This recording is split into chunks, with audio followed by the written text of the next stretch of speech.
আচ্ছা, আপনি আমাকে বলেন তো গীতাতে কি খারাপটা আছে হিন্দু ধর্মে, আমাকে বলেন একটু। না, তার আগে আমাকে তো জানতে হবে যে আপনি হিন্দু ধর্ম থেকে বিলং করছেন, তাই না? কারণ হ্যাঁ, আপনি তো হিন্দু একজন ধর্ম মুসলিম। থেকে বিলং করছি, বলেন। আচ্ছা, তো কোন গোত্র আপনার গোত্র কি? আমি ক্ষত্রিয়। গোত্র জিজ্ঞাসা করেছি। হুম। কৈশব্য গোত্র। গোত্র। ঠিক আছে, ঠিক আছে, থ্যাংক ইউ ক্লিয়ার করার জন্য। দেখুন, অনেক মুসলিম এসে তো জানতে পারে এরকম, তাই আমরা মানে একটু ক্লিয়ার করে নিই আর কি, কারণ আমরা এই ধরনের আলোচনা অন্য ধর্মের মানুষের কাছে অন্য ধর্মের সমালোচনা করি না আর কি। এটা আমাদের স্ট্যান্ডার্ড আর কি, আমরা স্ট্যান্ডার্ডটা মেনটেন করি। তো এই ভগবত গীতা সব থেকে জঘন্য যে জিনিসটা লেগেছে সেটা হচ্ছে কর্মফল সিদ্ধান্ত। সব থেকে জঘন্য যে জিনিসটা, একটু বিশ্লেষণ করেন। এই কর্মফলের সিদ্ধান্তটা হচ্ছে যে খারাপ কাজ করলে, মানে কেউ যদি খারাপ কাজ করে, মানে কোনো কারোর সঙ্গে ধরুন একটা খারাপ ঘটনা ঘটে গেল, আপনার হুম, ধরুন বা আপনার একটা বাচ্চার সঙ্গে কোনো দুর্ঘটনা ঘটে গেল, গীতা মতে সেটা হচ্ছে একটা কর্মফল। মানে আপনি বা আপনার ওই বাচ্চাটা আগের জন্মে কোনো একটা খারাপ কাজ করেছিল, সেটার ফল সে পেলো। বা আপনার বাড়িতে ধরুন ডাকাতি হলো, ডাকাতি হওয়াটাও আপনার আপনার কর্মফল, সে ডাকাতদের কিন্তু সেটা কর্মফল নয়, আপনার কর্মফল। তো এই কর্মফলের সিদ্ধান্তটা যেটা অলরেডি একটা অন্ধবিশ্বাসের উপর নির্ভর করে দাঁড়িয়ে, যেটা আগের জন্মের কোনো প্রমাণ টমাণ নেই, অথচ একটা ভিকটিম, তার ভিকটিমকে ব্লেম করা হয় আর কি। একটা বাচ্চা মেয়ে ধর্ষণ হয়ে যাওয়া থেকে শুরু করে একটা বাচ্চার অসুস্থ হওয়া, এগুলোকে যদি কর্মফল বলে একটা ভিকটিমকে ব্লেম করা হয়, তাহলে এটা খুবই নোংরা এবং জঘন্য জিনিস বলে আমি মনে করি। তো সব থেকে আচ্ছা, নোংরা আমার এটাই লেগেছে গীতার। হ্যাঁ। আচ্ছা, ঠিক আছে, যদি কর্মফল ভেবে যদি মনে করে যে আমি বর্তমানে ভালো কাজ করব, ঠিক আছে, আমি ভালো হুম কাজ হুম করব এবং বর্তমানে পরবর্তীতে যে আপনি যেটা বলতেছেন যে আপনার সন্তানের সাথে কোনো একটা ঘটনা ঘটে গেল, হুম হুম। সেটাকে আপনি কর্মফলে রূপান্তরিত করতেছেন যে হ্যাঁ, সে ভবিষ্যতে হয়তো খারাপ কাজ আমি করছিল। করছি না, আপনার গীতা করছে। গীতায় আছে, হ্যাঁ। গীতায় আছে, সেটাই আমি বলতেছি। এই চিন্তা করে যদি সে ভালো কাজ করে তাহলে খারাপটা কি আমাকে বোঝান আগে। এই চিন্তা করে সে ভালো কাজ করলে খারাপটা কি, মানে সে তার প্রথম কথা স্বার্থপর মানুষ হয়ে যাচ্ছে। সে সে তো ভালো না, না, কাজটা না, করার উদ্দেশ্যে সে আপনাকে ভালো এটা কাজ আমি করছে না। আমার পয়েন্ট এটা ছিল না, এই পয়েন্টেও কথা বলবো যে কি করে এই জিনিসটা খারাপ হয়, কিন্তু আগে এই কথাটা বলেন, এই কর্মফলের সিদ্ধান্ত দিয়ে যে হাজার হাজার ভিকটিমকে যে তাদেরকে ব্লেম করা হয় যে তোমার নিশ্চয়ই কর্মফল ছিল, সেই জন্য তোমার, মানে ধরুন আপনার বাড়িতে একটা বাচ্চা আছে, সেই বাচ্চাটা আমি না কোনোভাবে না হোক সেটা আমি চাই না, কিন্তু ধরুন কোনোভাবে সে অসুস্থ হলো এবং প্রচন্ড অসুস্থ হয়ে গেল, এবং কেউ আপনাকে এসে বলছে আপনার কর্মফলের জন্য বা আপনার বাচ্চার কর্মফলের জন্য সেই বাচ্চাটাকে ভুগতে হচ্ছে, একটা ভিকটিমকে যে ব্লেম করা হয় এই কর্মফলের দোষ দিয়ে, এটা খুবই নোংরা জিনিস বলে আমি মনে করি। আগে এই পয়েন্টটা আমরা শেষ করি, আগে এই পয়েন্টটা শেষ করি যে কিভাবে ভিকটিম ব্লেমিং হচ্ছে, তারপরে এটাও বলবো যে কি করে কর্মফল ভেবে কেউ ভালো কাজ করলেও সেটা একটা, মানে ভালো কাজ হলেও সেটা স্বার্থপর কাজ, সেটা পরের পয়েন্ট।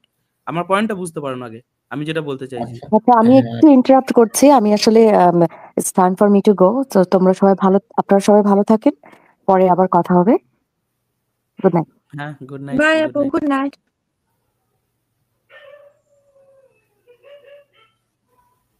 হ্যাঁ, বাংলাদেশ বলুন, শুনি। আচ্ছা, আপনি কি বললেন যে কর্মফল, আমি আপনাকে এইটা বুঝাইলাম যে আমি কোনো খারাপ কর্মফল করলামও না, ঠিক আছে, এবং খারাপ কিছু আমার সাথে ঘটলোও না ভবিষ্যতে এবং বর্তমানে, ঠিক আছে। তাহলে হুম। সেটা ভেবে যদি আমি ভালো কাজ করি, ঠিক আছে, তাহলে খারাপটা কোথায় আমাকে আপনি ভাইয়া এইটুকু। কোশ্চেনটাই বুঝে নিচ্ছে, আমি তো ভাইয়া কোশ্চেনটা আবার বলেন আমাকে। না, উনার কথা আমি বুঝছি, উনি কর্মফলের কথা বলতেছে যে উনি ভবিষ্যতে হয়তো খারাপ কাজ করছে, তার জন্য তার সন্তানের আজকে এই অবস্থা। না, আমি এটা সেটা ওকে। বলিনি। আমি সেটা কোনটা বলিনি। বলছেন আপনি, বলেন। আমি সেটা বলিনি। আমি বললাম যে কি একটা বলছেন বাচ্চা আপনি? ধরুন অসুস্থ হয়ে হ্যাঁ, গেল, অসুস্থ। হঠাৎ করে অসুস্থ হ্যাঁ, হয়ে গেল, এবং সেই বাচ্চাটাকে এসে আমি বললাম যে তোমার কর্মফলের জন্য তুমি অসুস্থ হয়েছো, এটা এটা কি অমানবিক না?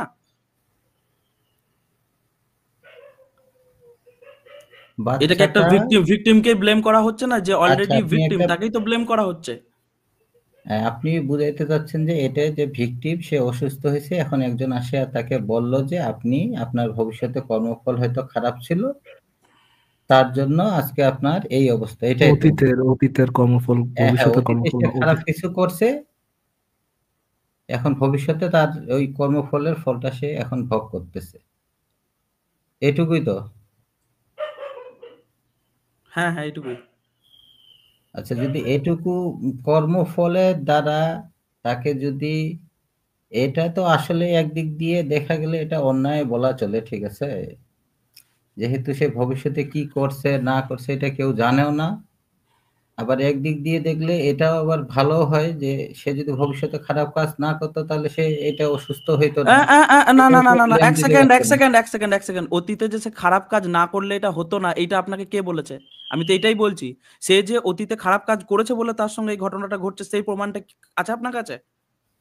না সেই প্রমাণ একটা নেই। তাহলে তাহলে আপনি এসে একটা বাচ্চা ধরুন কোনোভাবে রেপড হয়েছে বা একটা বাচ্চা অসুস্থ হয়েছে বা একটা বাচ্চা অ্যাক্সিডেন্টে মারা গেছে বা একটা মানুষ মারা গেছে অ্যাক্সিডেন্টে তার তার পরিবারকে গিয়ে আপনি বলছেন যে কর্মফল তো পেতেই হতো, কি করা যাবে? এর থেকে নোংরা এবং জঘন্য জিনিস পৃথিবীতে আচ্ছা, আর কিছু থাকতে পারে না ভাই। আচ্ছা, এটা কয়জন কতজন কাকে বলছে এটা আপনার কাছে প্রমাণ আছে? আপনার এসে প্রশ্নটা কি ছিল ভগবদ্গীতায় খারাপ কি আছে, তাই না? না, না, এখন আপনি যে বলছেন যে হ্যাঁ, কর্মফলের জন্য মানুষ এটা মানুষকে বলে। ঠিক আছে? কতজন বলছে মানুষকে সেটা আমাকে বলেন। আপনার কতজন কাছে বলছে কোনো সেই ডাটা পয়েন্টে আছে তো বা যাব, কোনো কিছু? কিন্তু কতজন বলেছে সেই পয়েন্টে যাব, কিন্তু এসে আপনার প্রশ্নটা আমায় কি ছিল যে ভগবদ্গীতায় খারাপ কিছু আছে, তাই না? হ্যাঁ, আমি ভগবদ্গীতার এই সব থেকে নোংরা জিনিসটা আপনাকে দেখালাম। ভগবদ্গীতায় এটা আছে এবং একজন মানুষও যদি পৃথিবীতে এই কথাটা বলে সে ভগবদ্গীতা থেকেই শিখেছে এই কর্মফলের সিদ্ধান্তটা। ইভেন একজন মানুষও যদি না বলে তারপরেও ভগবদ্গীতায় এই এটা ডিসকাস্টিং খারাপ জিনিসটা বলা আছে। অবশ্যই অবশ্যই ফরাজ ভাই।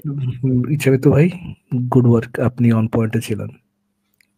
ইয়ে থেকে টপিক থেকে সরে যাননি, অন পয়েন্টে ছিলেন, গুড ওয়ার্ক। ভালো ভালো ভালো কাজ করতেছে, বলেন। আরে যে অ্যাস্ট্রোনট বুঝলেন তো, যাই ফরাজ ভাই। আচ্ছা তাহলে ইয়ে শুনি, ইয়ের কথা শুনি, ওই বাংলা আর এরপরে ওনার কি আর কি বক্তব্য আছে। ওনাকে তো আচ্ছা, আর দেখালাম কি কি ভগবদ্গীতার আছে একটা খারাপ খারাপ, আর জিনিস। কি কি আছে? আপনি একটা খারাপ দেখতে চাইলেন, আপনাকে দেখালাম। তারপর জাতিবাদ আছে, বর্ণবাদ আছে, সব থেকে জঘন্য যেটা এখনো পৃথিবীতে চলছে আর কি। আপনি বলেন এটা খারাপ নাকি ভালো, এটা জাতিবাদ আগে বর্ণবাদের স্বীকার কথা করে কি নেন গীতাতে তারপরে। বলা আছে কোনো? আচ্ছা আচ্ছা সেটাতে যাবো একদম ফারাজ ভাই। Thank you thank you Faraz ভাই।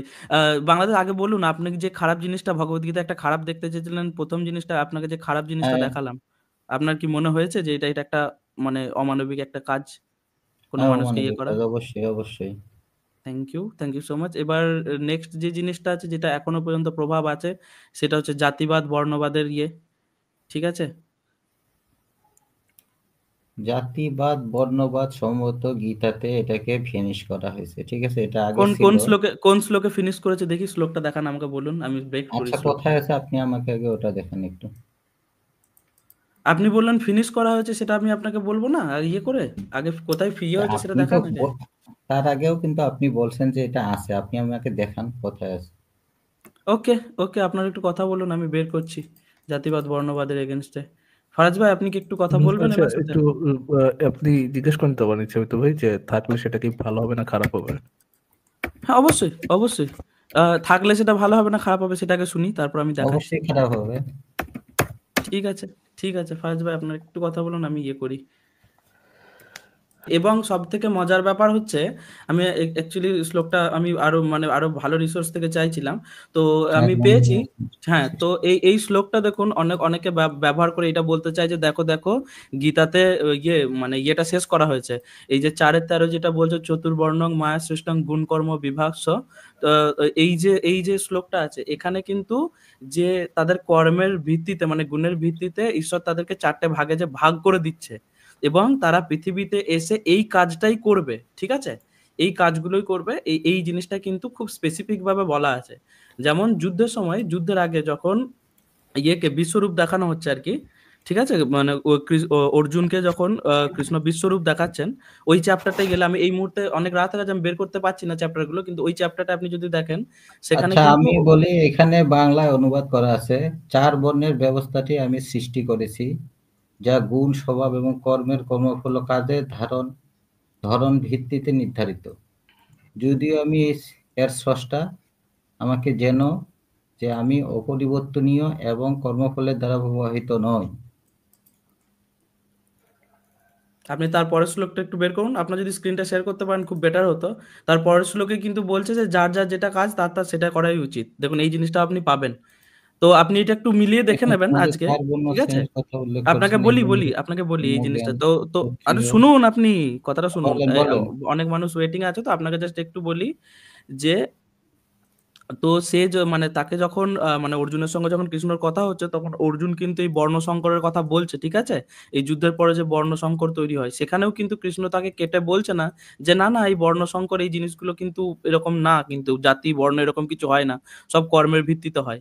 আর যদি কর্মের ভিত্তিতেই হবে ভাই, কর্মের ভিত্তিতে হলে ভাই তাহলে তো ভাগ করার প্রয়োজনই নেই। বড় হয়েছে নিজের নিজের কাজ সিলেক্ট করে নিজের নিজের লাইনে চলে যাবে, তাই না? এই জাতিবাদ বর্ণবাদ গীতার মধ্যেও মানে প্রচুর পরিমাণে আছে, ঠিক আছে? আপনাকে ওয়ার্ডলেস ভাই, অলরেডি দুটো ওয়ার্ডলেস জিনিস ওয়ার্ডলেস। দেখানো হলো। বড় হয়ে যদি সে ইয়ে করেই, সে যদি চুজ করে কোন গোত্রে যাবে, সে তো আবার চেঞ্জও করতে পারে সেটা।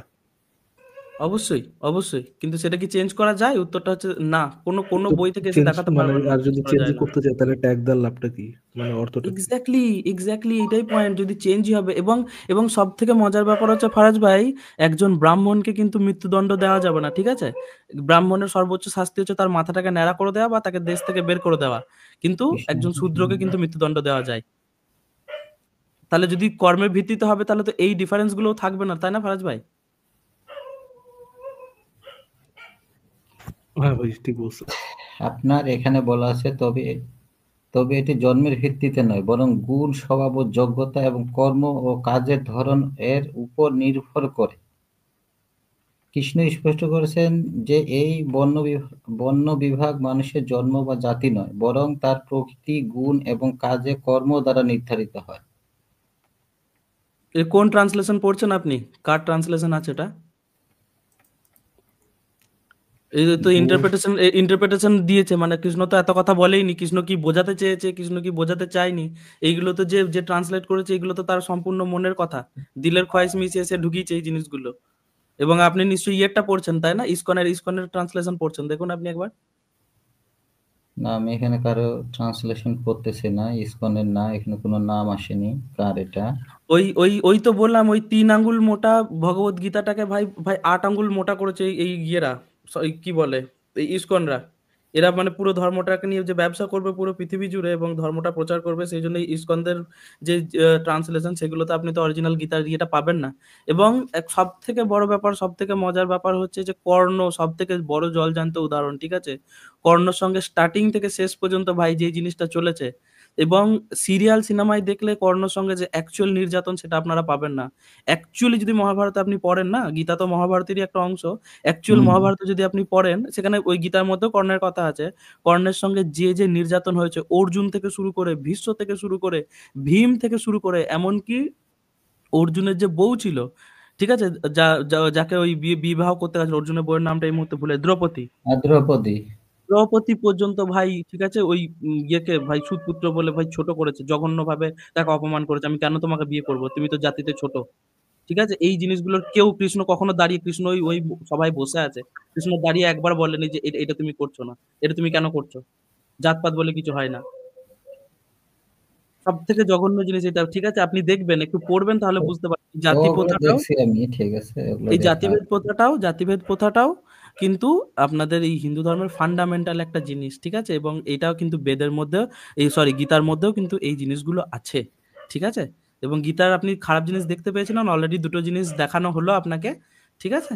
তো গীতাটা একটু ভালো করে বাংলায় পড়ুন, মানে একটু মানে অথেন্টিক যে সোর্স গুলো, গীতা প্রেস গোরখপুর থেকে পড়ুন, ওখানে কিন্তু ট্রান্সলেশনটা অনেক বেটার ট্রান্সলেশন আছে। এবং এটা এই রিসেন্টলি 100 বছরের অ্যাওয়ার্ডও পেলো, ঠিক আছে?